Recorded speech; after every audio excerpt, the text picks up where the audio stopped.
आहे हे आरोपी जे पकडले कुठले होते आणि कशा प्रकारचा यांनी गुन्हा केला आहे? आपल्याकडे अमरावती ग्रामीण जिल्ह्यात आपल्याला 10 तारखेला एक तक्रार प्राप्त झाली होती की काही मजूर आणि गोरगरीब व्यक्ती आहेत, त्यांचे बँक अकाउंट्स आणि त्यांच्या नावावरचे सिम कार्ड याच वापरून त्यांच्या जे बँक अकाउंटवर आहेत त्याच्यात मोठ्या प्रमाणात पैशांचे व्यवहार होत आहेत. आपण तात्काळ त्याची दखल घेत प्राथमिक चौकशीमध्ये असं निष्पन्न झालं की हे बँक अकाउंट्स खूप मोठ्या ट्रान्झॅक्शनसाठी वापरण्यात येत आहेत आणि बेसिकली सायबर फ्रॉड याच्यासाठी वापरण्यात येत आहेत. तर आपण गुन्हा तात्काळ दाखल करून सायबर पोलीस स्टेशन येथे वर्ग करून सायबर पोलीस स्टेशनने जो आत्तापर्यंत तपास केलेला आहे त्याच्यामध्ये असं निष्पन्न झालेलं आहे की हे जे अकाउंट्स आहेत त्याला म्यूल अकाउंट्स आपण म्हणतो. याचा वापर हा ऑनलाईन गेमिंगचे पैसे असतील किंवा सायबर फ्रॉडचे जे पैसे असतील ते स्वीकारण्यासाठी होतो आणि पुढे इतर अकाउंटवर पाठवण्यासाठी होतो. म्हणजे बेसिकली क्रिमिनल ॲक्टिव्हिटीजसाठी याचा वापर होत आहे.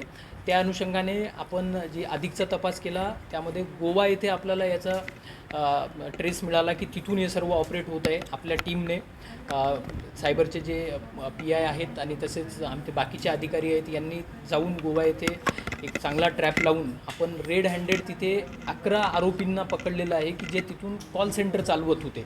त्यांच्याकडे आपल्याला जवळपास 200 सिम कार्ड देखील मिळाले आणि एक 70च्या आसपास बँक अकाउंट्स मिळालेले आहेत.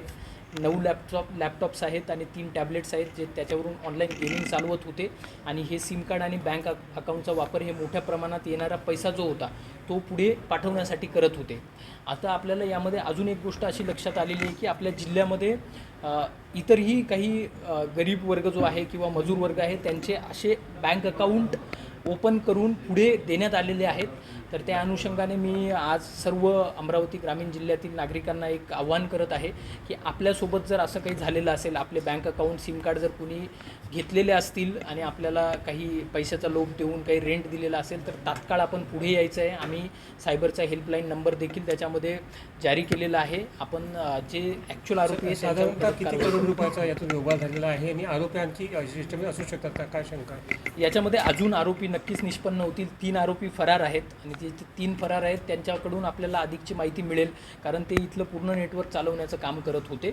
आणि यामध्ये आत्तापर्यंतचे आपण जे 34 बँक अकाउंटची ॲनालिसिस केलेली आहे, जवळपास 6.25 करोड रुपयाचे याच्यामध्ये ट्रान्झॅक्शन झालेले दिसून येत आहेत. आपल्याकडे इतरही जवळपास अजून 35 बँक अकाउंट आहेत त्याची ॲनालिसिस चालू आहे आणि याची व्याप्ती अजून वाढण्याची शक्यता आहे. थँक्यू.